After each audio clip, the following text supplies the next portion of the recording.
अनंत भी तुम हो, शुरुआत भी तुम हो और अंत भी तुम हो। नमस्कार, हरिद्वार से आप सभी का बहुत बहुत स्वागत है। टाइम्स नाउ नवभारत और फिट इंडिया का सुपर हिट बुलेटिन आप देख रहे हैं। आपके साथ मैं हूँ साक्षी मिश्रा। नमस्कार, मैं हूँ श्रुतिका, आप सभी के साथ हर की पौड़ी हरिद्वार से, जहाँ भगवान विष्णु के पद विराजमान है तो भगवान भोले की पूरी भक्ति है। तो आज से सावन के पवित्र महीने की शुरुआत हो चुकी है और तमाम जो श्रद्धालु हैं वो शिवालयों में मौजूद है। खास करके हरिद्वार की बात की जाए तो हर की पौड़ी पे बड़ी संख्या में जो श्रद्धालु हैं वो आज पहुंचे हैं स्नान करने के लिए। तो आज यहाँ से जल लेकर शुरुआत होगी सावन के इस पावन महीने की और भगवान भोले की भक्ति में आप देखिए हर तरफ वही आपको नजर आएगी। तो सावन के महीने की शुरुआत हो चुकी है। 23 जुलाई को महाशिवरात्रि है और महाशिवरात्रि के दिन इस जल के साथ में महा भोले का अभिषेक करने का खासा महत्व होता है और इसीलिए आज बड़ी संख्या में जो श्रद्धालु हैं वो यहाँ पर पहुंचे और मैं और श्रुतिका अगले कुछ दिनों तक यहीं से देश दुनिया की खबरें आप तक पहुंचाने वाले हैं। आपको भक्ति दिखाएंगे, आपको भगवान भोले के भक्तिमय कांवड़ यात्री दिखाएंगे और खूबसूरती दिखाएंगे हमारे देश की। तो शुरुआत करते हैं फिट इंडिया के सुपर हिट बुलेटिन की। आज से शुरुआत हो रही है सावन के पावन महीने की, भगवान भोले के महीने की, और 23 जुलाई को महाशिवरात्रि का पावन पर्व है और ऐसे में आज से कांवड़ यात्री जो है यहाँ से जल लेकर जाएंगे और अपने अपने शहरों में जाकर जलाभिषेक करेंगे। सावन का पहला सोमवार 14 तारीख को है, लेकिन आज से यानी कि 11 जुलाई से सावन के इस पवित्र महीने की शुरुआत हो चुकी है। बड़ी संख्या में श्रद्धालु जो है वो ऋषिकेश पहुँचते हैं, हरिद्वार पहुंचते हैं, हरिद्वार से जल लेकर उसके बाद शिवरात्रि वाले दिन अपने घर के शिवलिंग में, अपने आसपास में जो मंदिर होते हैं उन शिवलिंग पर अभिषेक, जलाभिषेक इस जल के साथ में किया जाता है। तो ऐसे में कांवड़ियों की टोली यहाँ भी नजर आ रही है हरिद्वार में हर की पौड़ी पर, जहाँ बेहद ही खूबसूरत तस्वीरें निकल कर आ रही हैं, जहाँ पर स्नान करते हुए कांवड़िए हैं और साथ में भक्ति यहाँ नजर आ रही है उन सभी की। यहाँ पे वो जल लेकर जाएंगे और हर पवित्र नदी का जल लेकर जाते हैं और उसके बाद में भगवान भोलेनाथ के शिवलिंग पर जलाभिषेक किया जाता है। ये माना जाता है कि इस जल से जलाभिषेक करने पर जो भी मनोकामनाएं होती हैं वो सभी पूर्ण हो जाती हैं। और इसलिए जब जल लेकर जाया जाता है तो एक संकल्प लिया जाता है और उसकी मनोकामना जरूर पूरी होती है, ये भी मान्यता है।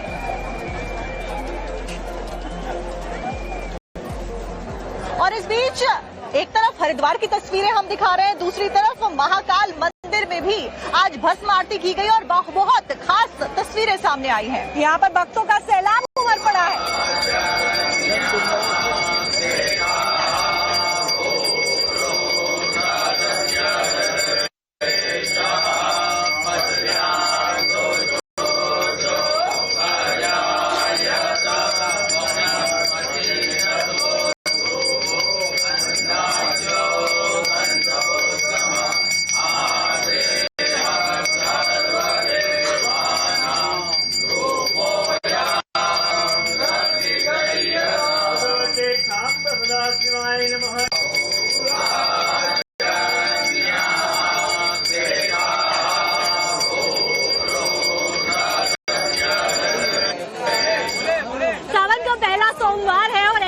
जगह से बेहद ही खूबसूरत तस्वीरें आ रही हैं। जहां हरिद्वार में हर की पौड़ी की बेहद खूबसूरत तस्वीरें हैं तो वहीं अलग अलग शहरों से तस्वीरें आ रही हैं। महाकाल मंदिर में भी आज भस्म आरती खास अंदाज में की गई। इसी के साथ साथ में और क्या कुछ खास तस्वीरें हैं सावन की शुरुआत की आपको दिखाते हैं।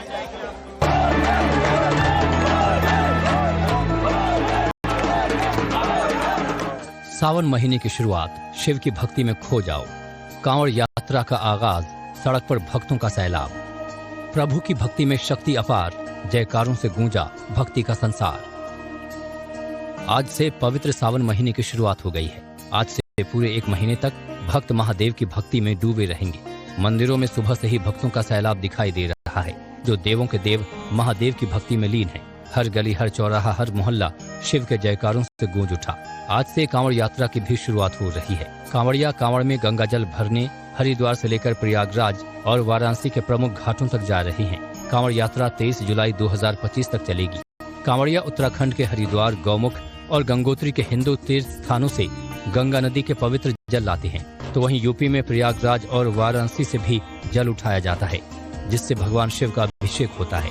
यूपी से लेकर उत्तराखंड तक कांवड़ियों के लिए सहूलियत और सुरक्षा देने के लिए कई इंतजाम किए गए हैं, ताकि उन्हें कोई दिक्कत न हो, उनकी कांवड़ यात्रा खंडित न हो। इसके लिए भी सड़क पर भारी पुलिस बल तैनात किए गए हैं। आस्था के महापर्व सावन में सड़क पर भक्तों का रेला लग गया है।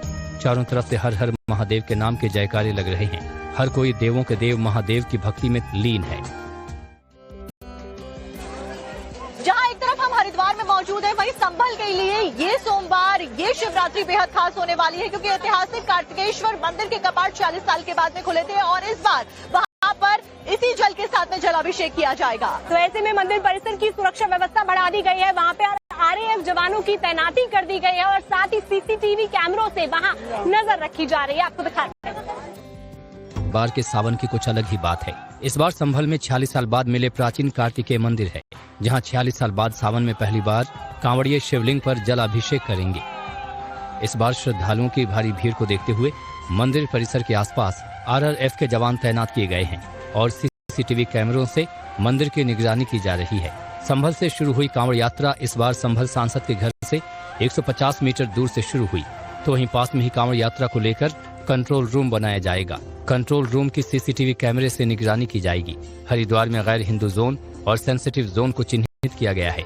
चप्पे चप्पे पर नजर रखी जा रही है। 3000 से ज्यादा पुलिसकर्मी की भी मौजूदगी रहेगी। इधर मेरठ में भी कांवड़ यात्रा को लेकर नॉनवेज होटल और रेस्टोरेंट को बंद कर दिए गए हैं।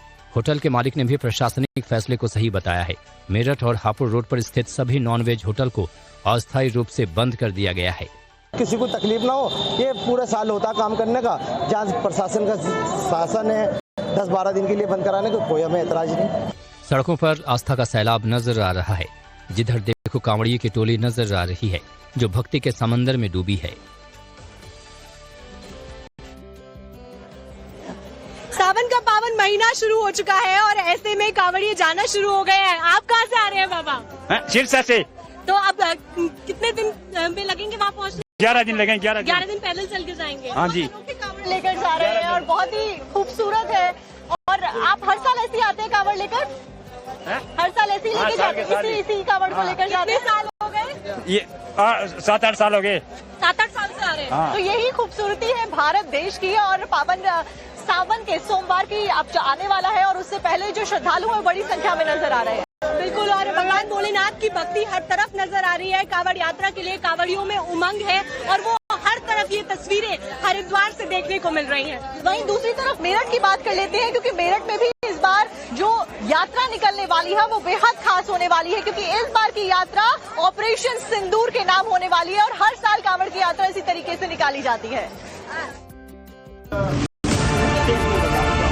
इस 10 फीट ऊंची और 12 फीट चौड़ी कांवड़ को देखिए, जिसे समर्पित किया गया है भारतीय सुरक्षा बलों की बहादुरी और देशभक्ति को।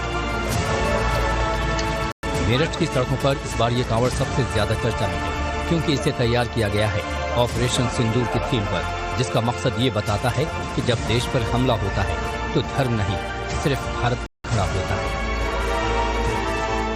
इस कांवड़ में पहलगाम में आतंकी हमले और इसके बाद भारत के ऑपरेशन सिंदूर से जुड़ी घटनाओं को दिखाने की कोशिश की गई है। कांवड़ में पहलगाम घाटी और एक नवविवाहिता का प्रतीकात्मक चित्रण किया गया है, जो उस हमले में शहीद हुए सैनिक की पत्नी के दर्द को दिखाता है। कांवड़ में भारत के राफेल और अन्य लड़ाकू विमानों के साथ टैंक के प्रतीकात्मक मॉडल भी लगाए गए हैं।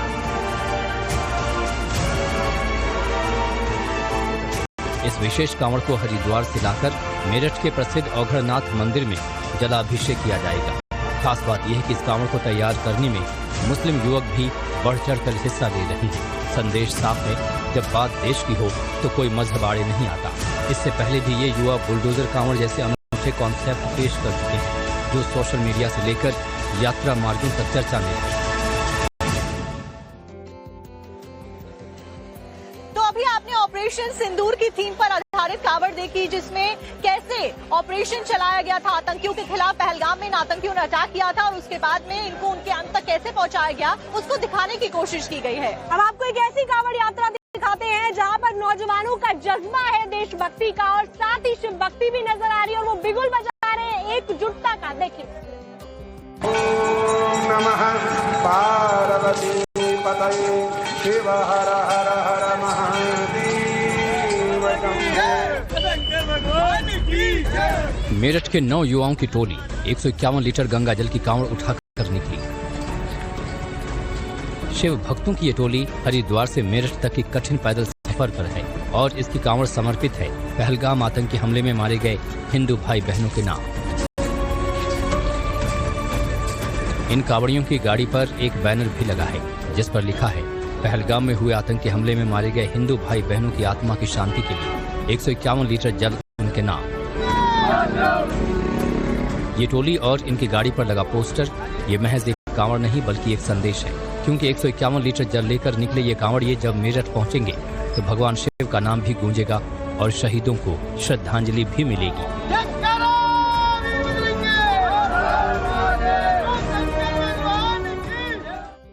उसने अपना धर्म छुपाया, उसने अपनी पहचान छुपाई। 2 सालों तक एक युवती को वो धोखा देता रहा। उसने नहीं बताया कि उसका असली धर्म क्या है। वो कहता रहा कि वो हिंदू है लेकिन वो मुसलमान है। तो इसलिए पूरा मामला ग्वालियर से सामने आया, जहां पर एक युवती धर्म परिवर्तन का दबाव बनाने की शिकायत लेकर बजरंग दल के कार्यकर्ता के साथ में थाने में पहुंची कि उसके साथ में मारपीट की जा रही है और दबाव बनाया जा रहा है धर्म परिवर्तन के लिए। आपको डिटेल्स रिपोर्ट में दिखाते हैं। धर्म छिपाकर युवती के साथ धोखा, खुद को हिंदू बताकर किया शोषण, शादी का झांसा देकर किया दुष्कर्म। आरोपी पहले से ही था शादीशुदा। पता चला ये मैरिड है। मैंने बोला तुम मैरिड हो, अब मुझसे शादी कैसे करोगे? तो बोलता है वो मेरे ऊपर छोड़ दे, ये ना अपने दोनों के बीच में रहनी चाहिए बात। अगर तूने तीसरे को बताई तो मैं तुझे जान से खत्म कर दूंगा। धर्म छिपाकर पहले उसने युवती को अपनी जाल में फंसाया और उसके बाद उसे जान से मारने की धमकी देने लगा। युवती से पिछले 2 सालों से उसने अपनी पहचान छिपा रही थी। आरोपी का नाम शान खान था, जबकि उसने खुद को शान शर्मा बताकर युवती को शादी का झांसा दिया था। युवती को जब आरोपी की सच्चाई का पता चला तो उसने थाने में शिकायत कराई। 2 साल से कोई रिलेशनशिप में था और वो हिंदू बन के मुझे मिला था और मुझे नहीं पता था वो मोहम्मदन है, मुस्लिम निकला। उसने बोला था मेरा नाम शालू शर्मा है, उसके बाद मुझे पता चला उसका नाम रियल शान खान है। युवती की शिकायत पर पुलिस ने आरोपी के खिलाफ केस दर्ज कर लिया है। पुलिस ने आरोपी के परिजनों को पूछताछ के लिए बुलाया है और अब जांच की जा रही है। पीड़िता ने शिकायत की है कि शान नाम के लड़के ने मेरे साथ शादी का झांसा देकर और शारीरिक संबंध बनाए हैं। आरोपी के प्रताड़ना से तंग आकर पीड़िता ने बजरंग दल की मदद ली। एफआईआर दर्ज करने में लेट लतीफी को लेकर बजरंग दल ने थाने में नारेबाजी भी की।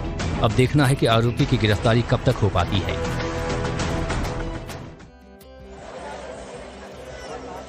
बारिश का कहर जारी है, जहां हरिद्वार में मौसम अच्छा बना हुआ है लेकिन कई देश के हिस्से बाढ़ बारिश से जूझ रहे हैं। मध्य प्रदेश समेत तमाम राज्यों में बारिश को लेकर अलर्ट जारी किया गया है। खासकर कि पहाड़ी क्षेत्रों में लोगों को सावधानी बरतने के लिए कहा गया। और क्या कुछ बारिश से जुड़ी हुई, बाढ़ से जुड़ी हुई आफत की तस्वीरें आपको दिखाते हैं।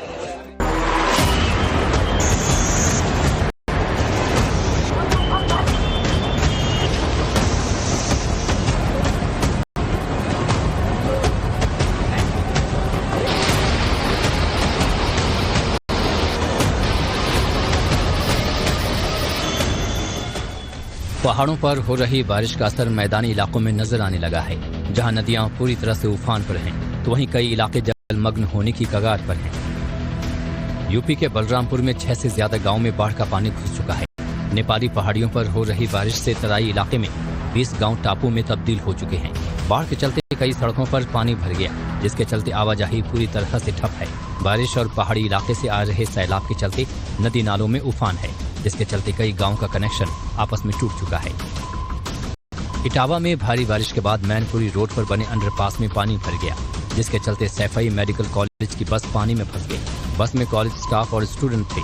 24 से ज्यादा कॉलेज स्टूडेंट से भरी बस 6 फीट पानी में करीब 1 घंटे तक फंसी रही, जिसके बाद प्रशासन की टीम मौके पर पहुंची और सभी का रेस्क्यू किया गया। आगरा में मूसलाधार बारिश के बाद कई इलाकों में जल भराव देखने को मिला, जिसके चलते तमाम इलाके तालाब में तब्दील हो गए। कॉलोनियों में जल भराव के चलते लोगों को परेशानियों का सामना करना पड़ा। गलियों में भरे करीब 3 फीट तक गंदे पानी से गुजरते लोग नजर आए। ऐसे में कई लोगों की गाड़ियों में पानी भर गया, जिसके चलते उन्हें धक्का देकर पानी से बाहर निकालना पड़ा। तो राजस्थान के चूरू में भी बारिश के बाद बाढ़ जैसे हालात हैं। कई कॉलोनियों में बारिश का पानी भरा हुआ है। इलाके के लोग करीब 3-3 फीट पानी से गुजरने को मजबूर हैं। सड़क से पानी ऐसे बह रहा है मानो दरिया निकला हुआ हो। बारिश के चलते कई इलाकों में तो आलम इस कदर हो गया कि घरों तक में पानी घुस गया, जिसके बाद लोगों को पानी बाहर निकालने में कड़ी मशक्कत का सामना करना पड़ा। मध्य प्रदेश का कटनी जिला बीते कई दिनों से मूसलाधार बारिश की आफत से जूझ रहा है। एक नाले की पुलिया टूटने की वजह से पास के स्कूल में पानी आ घुसा। बताया जा रहा है कि ये पुलिया और सड़क बीते साल ही बनाई गई थी। पूरे खैरवा गांव का पानी, नालियों का पानी सब स्कूल के अंदर ही आता है। इसके लिए कोई ध्यान दें, ग्राम के पदाधिकारी या सदस्य लोग ध्यान दें। मध्य प्रदेश के दमोह में भी बारिश से हालात बिगड़े हुए नजर आए। उफनती नदी से बस को गुजारना एक ड्राइवर को भारी पड़ गया।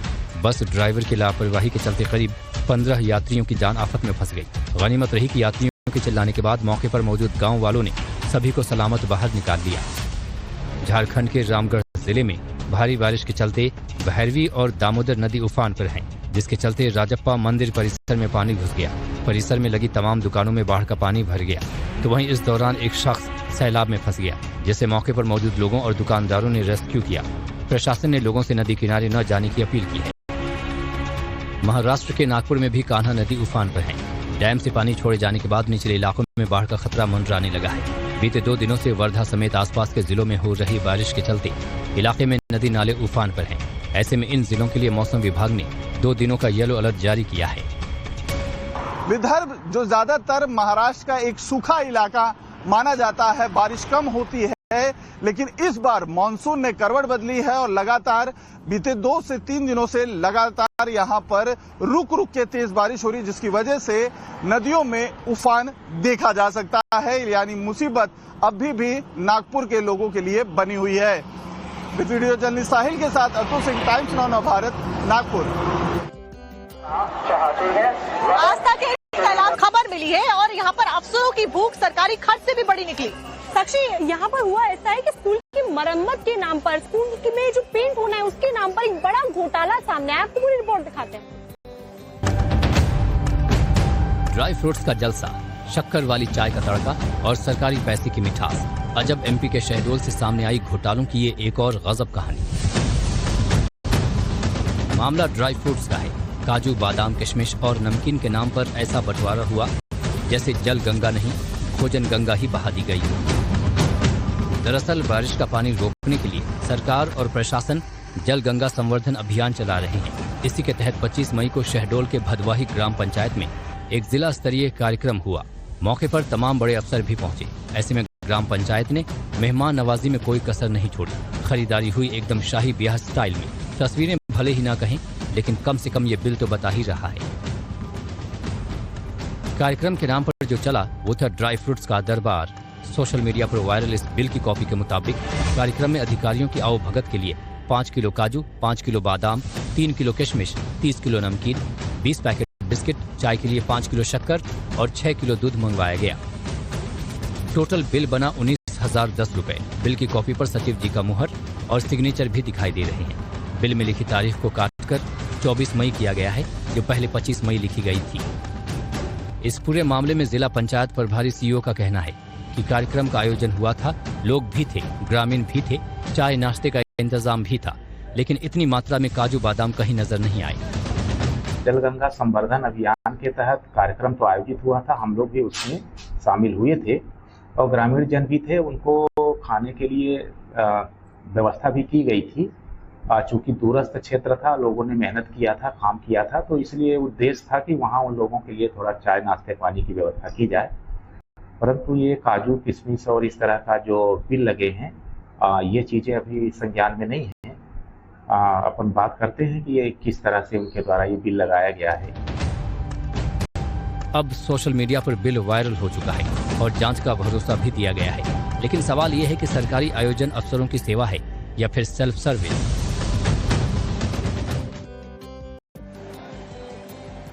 साक्षी, रील बनाने के चक्कर में या फिर कुछ स्टंटबाजी करने के चक्कर में लोग अपनी जान जोखिम में डालते हैं। आप यहाँ भी देखेंगे तो यहाँ से भी वही तस्वीरें सामने आती हैं कि जब रेलिंग लगी है उसके बाहर लोग नहा रहे हैं। प्रशासन ने यहाँ पर पूरा मैनेजमेंट किया हुआ है ताकि जो श्रद्धालु आ रहे हैं, स्नान कर रहे हैं, वो इस चेन को पकड़ के चेन के पीछे रहे, लेकिन उसके बावजूद लोग चेन के आगे आकर स्नान करते हैं। उसके बाद कुछ होनी हो जाती है तो उसके बाद प्रशासन को जिम्मेदार ठहरा रहे हैं। और ऐसी अगली खबर भी आपको दिखाने वाले हैं, जहाँ पे स्टंटबाजी करना, रील बनाने का जो शौक है वो बहुत ज्यादा भारी पड़ गया। खबर है महाराष्ट्र के सतारा से, जहाँ पर एक गाड़ी कैसे खाई में गिर गई, उसके बाद में क्या हुआ, स्टंटबाजी का पूरा मामला देखिए। महाराष्ट्र के सतारा से स्टंटबाजी का एक हैरान करने वाला वीडियो सामने आया है। यहाँ एक कार स्टंट के दौरान अनियंत्रित होकर 300 फीट गहरी खाई में जा गिरी। चौंकाने वाली बात यह है कि कार चालक की जान बच गई। इस हादसे में कार चालक बुरी तरह घायल हुआ है। इस खतरनाक स्टंट का वीडियो सोशल मीडिया पर वायरल हो रहा है।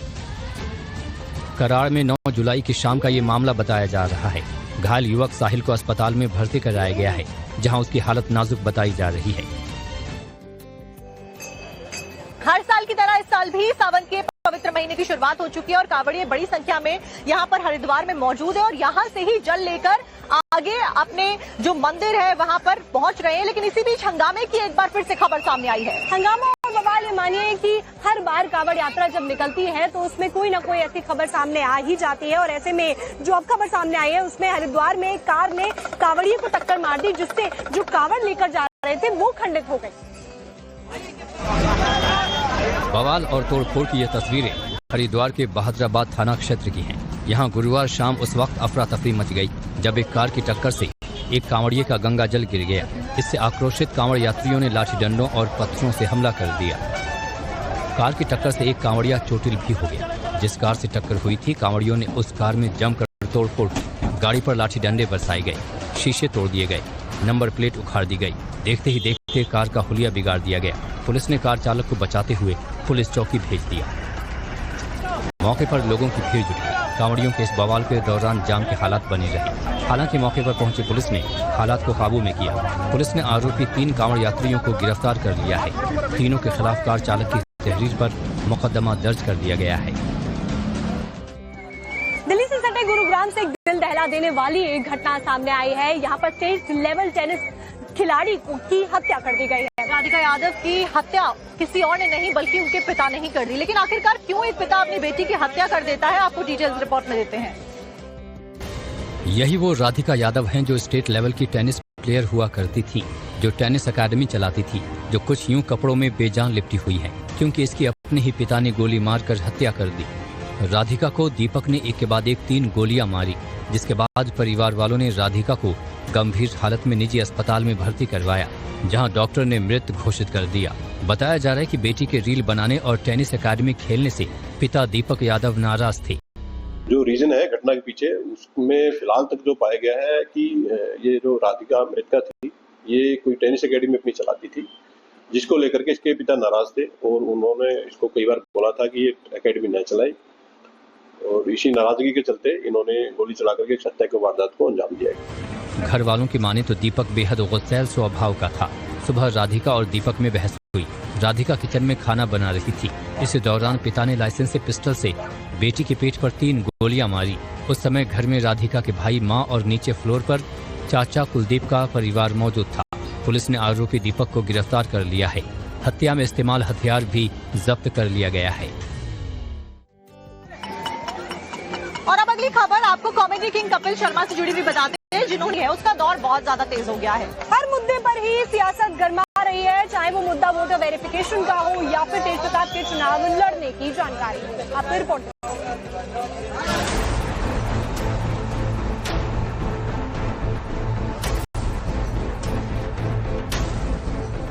बिहार में चुनाव करीब हैं, तो सियासी सुरूर पूरे उफान पर है। सुप्रीम कोर्ट ने वोटर वेरिफिकेशन पर रोक से इनकार कर दिया, लेकिन अब इस पर सियासी वार पलटवार जारी है कि शायद ये राजनीतिक पार्टियों को आज से ही दिखने लगा है कि बिहार में उनका कोई भविष्य नहीं है।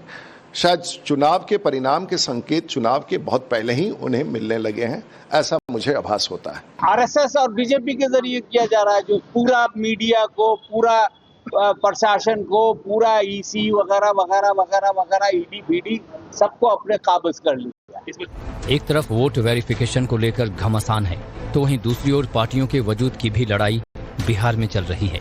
प्रशांत किशोर ने कांग्रेस के वजूद पर सवाल खड़े किए हैं।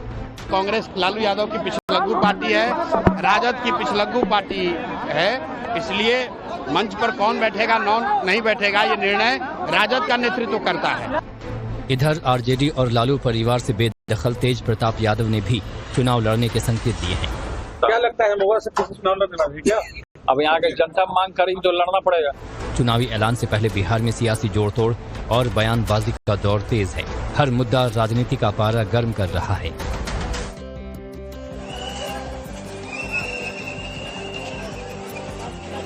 झारखंड के रामगढ़ में बारिश का असर यहाँ पर भी है। और वहीं प्रयागराज की अगर बात की जाए तो प्रयागराज में जलस्तर बहुत ज्यादा बढ़ गया है। हालांकि अभी भी 7 मीटर नीचे है खतरे के निशान से, लेकिन बावजूद इसके बस्तियों में पानी भरना शुरू हो चुका है। बारिश ने बढ़ाई टेंशन। घरों में घुसा पानी, सामान समेटकर भाग रहे लोग।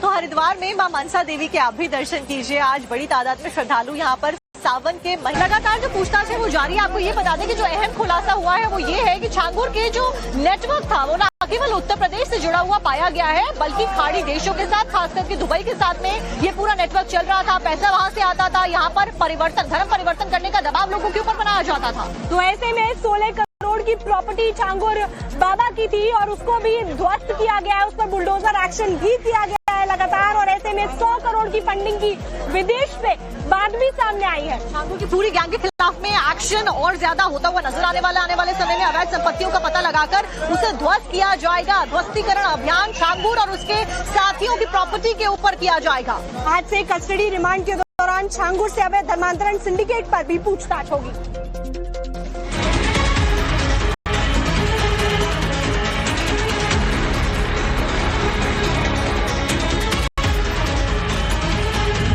जमालुद्दीन झांगुर का खेल खत्म। झांगुर का तिल्स्म हो गया धराशायी। यूपी एटीएस उगलवाएगी काले चिट्ठे। 7 दिनों में झांगुर बेनकाब हो जाएगा। जमालुद्दीन उर्फ झांगुर के लिए आने वाले 7 दिन कयामत के होंगे।